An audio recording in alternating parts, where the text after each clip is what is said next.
Item 18, projeto de lei do Senado número 658, de 2015, terminativo. Altera o Código Penal para dar novo tratamento a marcos temporais que causam a prescrição da pretensão executória e a interrupção da prescrição da pretensão punitiva. Autoria, senador Álvaro Dias. Relatoria, senador Aloísio Nunes Ferreira. Relatório pela aprovação do projeto. Com a palavra o relator para proferir o seu relatório. Senhor presidente, senhores senadores, veio essa comissão em decisão terminativa o projeto de lei do Senado no 658/2015, de autoria do senador Álvaro Dias, que pretende alterar o Código Penal para dar novo tratamento a marcos temporais que causam a prescrição da pretensão executória e a interrupção da prescrição da pretensão punitiva. Em síntese, a proposição legislativa em exame modifica as causas que interrompem a prescrição e o termo inicial da prescrição após a sentença condenatória irrecorrível. Ademais, estabelece que, anulado o processo, o tempo transcorrido entre o ato declarado nulo e a publicação da decisão que reconheceu a nulidade deve ser desconsiderado para fins de contagem de prazo prescricional, salvo se a nulidade for declarada a pedido e no interesse da acusação. Não foram apresentadas emendas ao projeto no prazo regimental. Na análise, senhor presidente, preliminarmente, registro que a matéria sobre o exame não apresenta vício de constitucionalidade formal. Está plenamente dentro do nosso campo de competência. No mérito, eu tenho que a proposição é conveniente e oportuna. O projeto de lei do Senado que estamos examinando altera o inciso 1º do artigo 112 do Código Penal para prever que a prescrição começa a correr no dia em que transita em julgado a sentença condenatória, dessa lei atual, ou que revoga a suspensão condicional da pena ou do livramento condicional. Atualmente, a redação vigente estabelece, na primeira parte do inciso 1º, que o termo inicial da prescrição é o dia em que transita em julgado a sentença condenatória para acusação. Acerca do assunto, cabe ressaltar que o Supremo Tribunal Federal não vem admitindo a chamada execução antecipada da pena, condicionando, portanto, o início da execução da pena ao trânsito em julgado da sentença em que for aplicada a pena privativa de liberdade. Tal entendimento da nossa Corte Maior cria uma enorme incongruência, porque ao mesmo tempo em que a prescrição tem início na data em que transita em julgado a sentença condenatória para acusação, não se admite a execução da sentença condenatória antes do trânsito em julgado para ambas as partes, acusação e defesa. Com isso, a prescrição tem início, mas a acusação nada pode fazer enquanto a sentença não se torna definitiva. Sendo assim, entendemos pertinente a alteração feita pelo projeto de lei em exame, que define o termo inicial da prescrição como sendo o dia em que transita em julgado a sentença condenatória. Ou seja, transitou em julgado, começa a correr o prazo para que a pena seja executada. O artigo 117 do Código Penal, que trata das causas interruptivas da prescrição, mereceu a proposta de duas alterações pelo presente projeto de lei. A primeira, no inciso 1º, para prever que o curso da prescrição interrompe-se pelo oferecimento da denúncia ou queixa, exceto se a denúncia ou queixa é rejeitada por decisão definitiva. Atualmente, a prescrição é interrompida pelo recebimento da denúncia. O que está prevendo agora o projeto de lei do senador Álvaro é que a prescrição se interrompa pelo oferecimento da denúncia. A prescrição consiste, como todos nós sabemos, na perda da pretensão punitiva do Estado pelo decurso do tempo, ou seja, pelo seu não exercício no prazo previsto. Assim, A ocorrência da prescrição decorre da inércia estatal no exercício do direito de punir. Diante disso, quando o Ministério Público oferece a denúncia nos crimes que são sujeitos à ação penal pública, ou o particular apresenta queixa nos crimes de ação penal privada, não há que se falar em inércia, uma vez que o legítimo titular da ação penal tomou a providência para a responsabilização do infrator. O simples fato do oferecimento da denúncia, portanto, já indica que o Estado pretende exercer o seu direito de punir. Ademais, em muitas comarcas no país, em razão do acúmulo de processos ou da carência de juízes, o recebimento da peça acusatória acaba ocorrendo muito tempo depois do seu oferecimento, o que favorece a ocorrência da prescrição de crimes. No outro giro, a segunda alteração é feita no inciso 4º do artigo 117, para prever que o curso da prescrição interrompe-se pela publicação de sentença ou acordo condenatórios recorríveis ou de qualquer decisão que, julgando o recurso interposto, confirme a condenação anteriormente imposta, ainda que reduza a pena aplicada. Atualmente, a redação vigente prevê a interrupção da prescrição pela publicação da sentença ou acordo condenatórios recorríveis.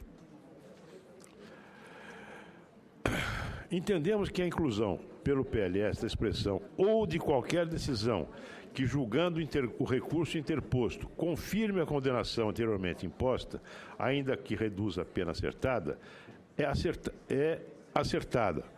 Qualquer decisão que confirme condenação anteriormente imposta, mesmo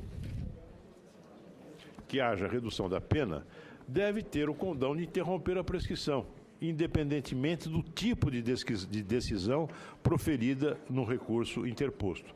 O princípio é o mesmo, o Estado exerce, não se mostrou inerte no exercício do seu direito de punir.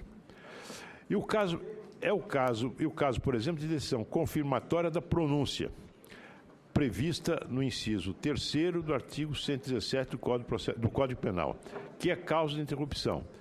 A confirmação da condenação sempre demonstra que o Estado não está inerte na pretensão de punir o condenado. Finalmente, porque nós temos nós temos recursos sobre sentença confirmatória de pronúncia que se arrastam durante anos no Supremo Tribunal Federal, né, gerando impunidade. Finalmente, o PLS pretende ainda acrescentar o artigo 117 do Código Penal para determinar que, anulado o processo, o tempo transcorrido entre o dia do ato declarado nulo e o dia da publicação da decisão que reconheceu a nulidade deve ser desconsiderado para fins da contagem do prazo prescricional. Em seu parágrafo único, dispõe que tal regra não se aplica em que a nulidade foi declarada no interesse e a pedido da acusação.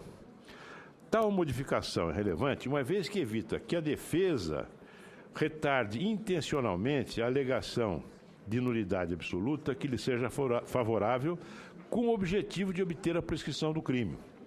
Ressalva-se, por óbvio, no parágrafo único, a nulidade que foi declarada a pedido e no interesse da acusação, visto que, nessa hipótese, não haverá proveito na obtenção da prescrição. E, pelo exposto, sou a favor da aprovação. Em discussão, parecer. Para discutir, presidente. Com a palavra o senador Ferraz.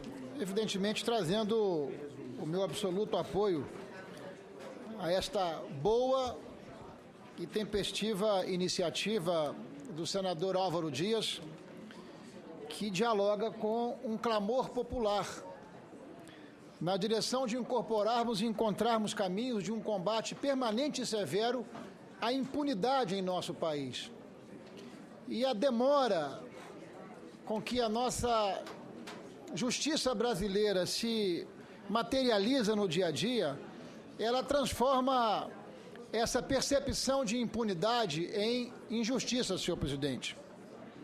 Não faz muito tempo, o Supremo Tribunal Federal adotou uma outra medida, senador Álvaro Dias, ou interpretação que dialoga com essa iniciativa de Vossa Excelência, dando efetividade às decisões em segunda instância, decisões adotadas a partir, inclusive, de ambiente colegiado, de decisões colegiadas e coletivas.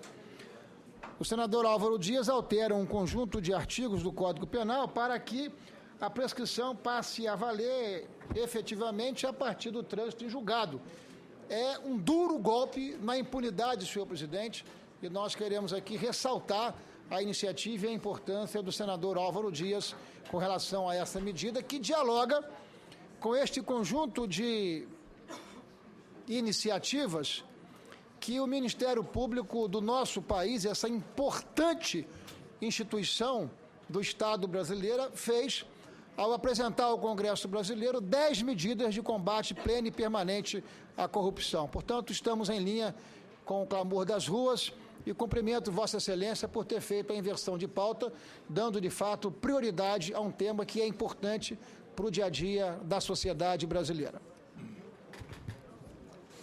Continua em discussão o parecer. Com a palavra o senador Álvaro Dias.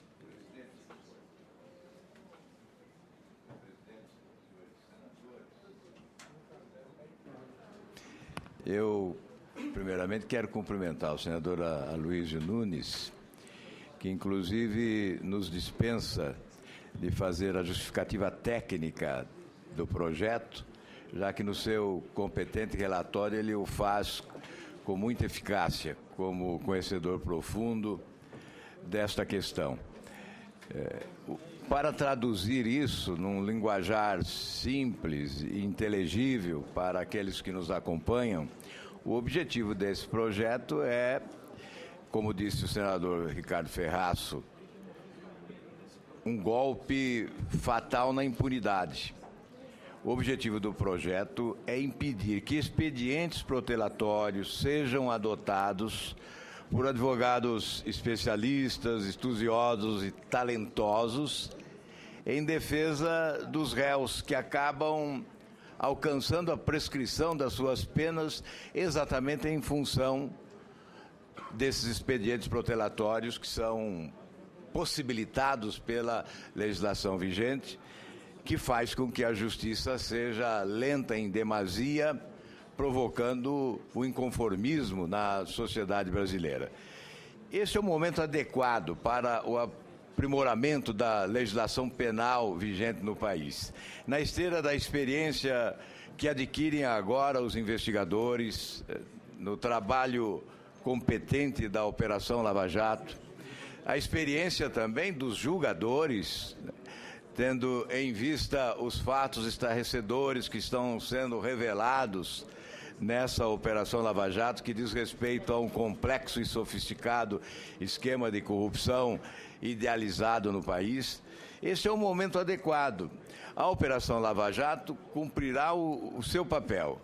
As instituições acreditadas hoje, que reabilitaram as esperanças da população, como a Polícia Federal, o Ministério Público e a Justiça Federal, cumprem o seu papel. E cabe ao Legislativo, como consequência do cumprimento dessa missão por parte dessas instituições, buscar o aprimoramento da legislação, e é o que se pretende com essa proposta que apresentamos. Evidentemente, ela foi elaborada com a participação do ministro do Supremo Tribunal Federal, o ministro Luiz Edson Fachin, conhecedor, portanto, desta matéria, e com o relatório do senador Aloysio Nunes, certamente oferece tranquilidade a todos para uma deliberação unânime favoravelmente a essa proposta. Ou seja, nós estamos cumprindo o papel do Legislativo em face do novo momento vivido pela nação.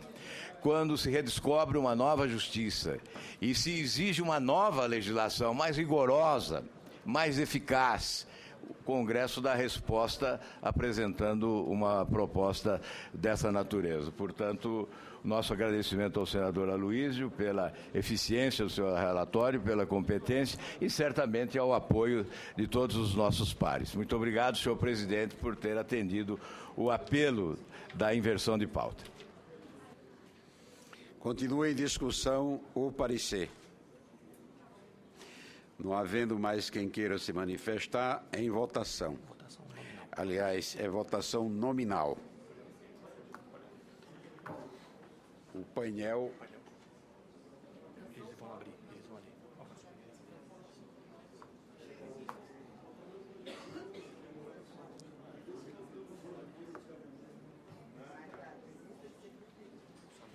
O painel já está aberto, os senhores senadores poderão manifestar os seus votos. Senhor presidente, enquanto transcorre a votação, Vossa Excelência me permite? Pois não. Eu gostaria de... A palavra à senadora Vanessa Graziotin. Muito obrigada, presidente. Vê se é possível fazermos mais uma inversão de pauta, contando sempre com a colaboração essencial de Vossa Excelência, que nós temos alguns itens ainda aqui na pauta relativos às mulheres. E hoje nós estamos no dia 30, penúltimo dia do mês de março, que para a gente é um mês muito significativo. Se seria possível invertermos a pauta e votarmos imediatamente o item 24, que é uma proposta de emenda constitucional, que já foi pedido vistas, né, senador Aloysio? Aí já poderíamos votar hoje, né? Há um voto separado, senador Aloysio, já. É o pedido que faça a Vossa Excelência. Versão de pauta solicitada pela senadora Vanessa Graziotin. Deferido. Senhor presidente, eu acho que nós não temos quórum. Nós não temos quórum para votar. Será? Vamos ver. Eu peço aqui a secretaria para fazer a contagem dos senadores presentes.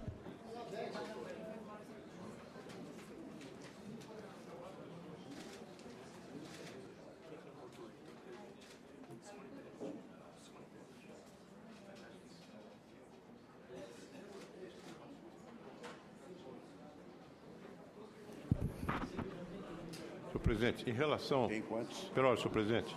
Nós tínhamos 14, mas parece que a senadora Marta saiu sem votar, o senador Eduardo Muniz. Mas é bom contar aí. Senhor presidente, pela ordem.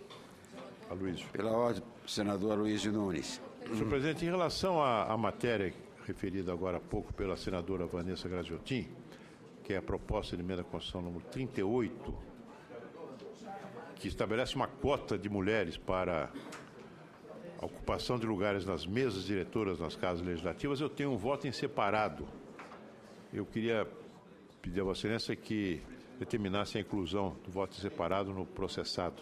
Um voto separado contrário à matéria, como já anunciei da última vez.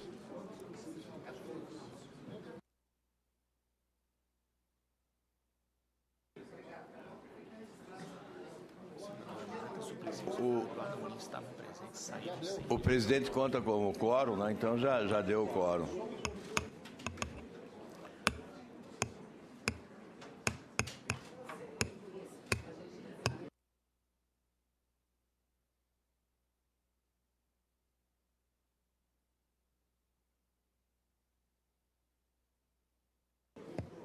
Informo ao plenário que o quórum foi quebrado. Presidente, em virtude da ausência da senadora Marta Suplicy, presidente, há quórum porque que se retirou sem registrar o seu voto. Presidente, o quórum se completa com a contagem da sua presença. Embora não vota, conta como... Minha presença já está registrada aí.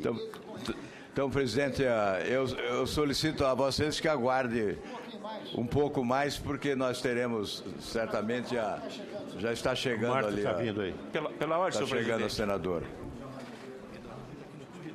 Mas deixa ele vir. Senhor presidente. Pela ordem, senhor Presidente, pela ordem, senhor presidente. Pela ordem, senador Ferraz. Enquanto nós aguardamos a senadora Marta Suplicy, e eu tenho certeza que alguns senadores que trarão quórum a esta matéria, senhor presidente, há sobre a mesa um requerimento, não apenas de autoria do senador Álvaro Dias e do senador Ataídes, para que nós possamos trazer à Comissão de Constituição e Justiça, e considerando que foi aprovado na Comissão de Fiscalização e Controle a presença entre nós de Sua Excelência o ministro Eugênio Aragão. Este mesmo requerimento que encontra-se para deliberação nesta comissão já foi aprovado na Comissão de Fiscalização e Controle. à luz das manifestações, pelo menos polêmicas, minimamente polêmicas, que foram dadas pelo ministro Eugênio Aragão, nós estamos requerendo a presença dele nessa comissão. E a sugestão que queríamos fazer a Vossa Excelência, se assim entender, é que nós pudéssemos, inclusive, fazer uma sessão e uma audiência conjunta, senhor presidente. Saltou aos olhos do Brasil a manifestação emitida por Sua Excelência, o ministro da Justiça, que sinalizou uma eventualidade ou uma intenção de controlar, ou mesmo manipular, ou mesmo uma ingerência em torno das investigações que são conduzidas pela Polícia Federal, que é, de fato, como bem sabe o senador Luiz Nunes Ferreira, tendo sido, inclusive, ministro da Justiça, que a Polícia Federal ela tem vinculação funcional, mas ela não está subordinada às ações e às deliberações do ministro de plantão, por ser a Polícia Federal um órgão de Estado e não um órgão de governo. Então, eu queria requerer a Vossa Excelência que, após a conclusão da votação deste quórum importante, para que nós, antes do de Vossa Excelência, tem o do senador Blário Maggi, que requereu inversão de pauta. Então, após, será Vossa Excelência e após o requerimento. Então, senhor presidente, o apelo que faço a Vossa Excelência é para que nós possamos requerer, até porque já há um contato feito com o ministro da Justiça para uma eventual vinda de Sua Excelência a essa comissão, juntamente com a CMA, na próxima quarta-feira, às 11h30. É o apelo que faço a Vossa Excelência para que a gente possa esclarecer todas essas manifestações que foram emitidas pelo ministro da Justiça, e a vinda do ministro aqui é, portanto, inadiável, senhor presidente.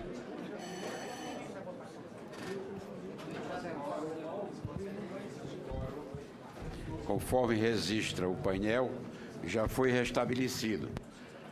Eu lembraria ao senador Caiado que Sua Excelência não exerceu ainda o direito de voto. Não. Pela ordem, presidente. Também está presente o senador Douglas Sintas e todos estão ansiosos para ouvir, não é, o painel registrar ou para ver o painel registrar o seu voto. Pela ordem, senhor presidente. Pela ordem, senhor presidente. Pela ordem. Ataídes. Senador Ataídes. O senador Ronaldo e Douglas faça o seu registro. Na mesma linha aqui, senhor presidente, do senador Ferraz, no dia 29, ontem, portanto, aprovamos um requerimento na Comissão de Meio Ambiente, Fiscalização e Controle, Código do Consumidor e Controle, um convite ao ministro da Justiça, Eugênio Aragão. E conforme o regimento, o ministro tem praticamente por obrigação vir ao Senado Federal, pelo menos uma vez ao ano, para uma audiência pública.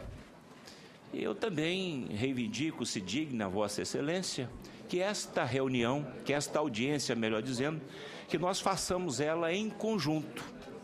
E eu até proponho, se Vossa Excelência concordar, que nós façamos no dia 6, próximo agora, na próxima quarta-feira, às 11h30 da manhã, senhor presidente. Eu não tenho dúvida que será de muita valia para todos nós aqui no Senado Federal e para também o povo brasileiro. Presidente, pela ordem, presidente. Com a palavra o senador Douglas Sinta. Seguindo a ordem, o próximo item terminativo é o número 3. Se o senhor puder voltar à pauta normal.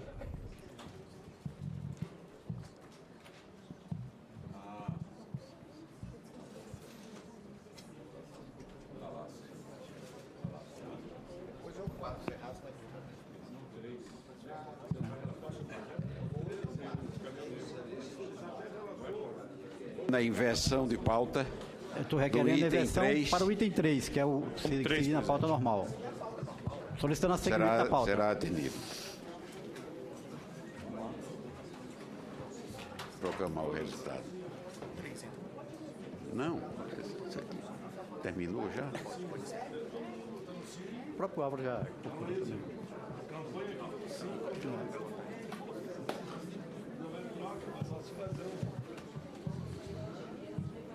Senador Valdir Raupp.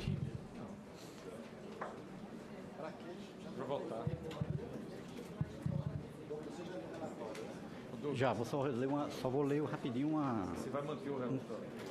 Vou manter o relatório. Vai tirar, vai fugir. Tá ligado aí.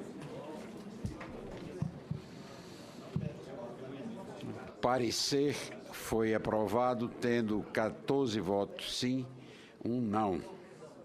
Total 16 com o presidente, que só vota em caso de empate.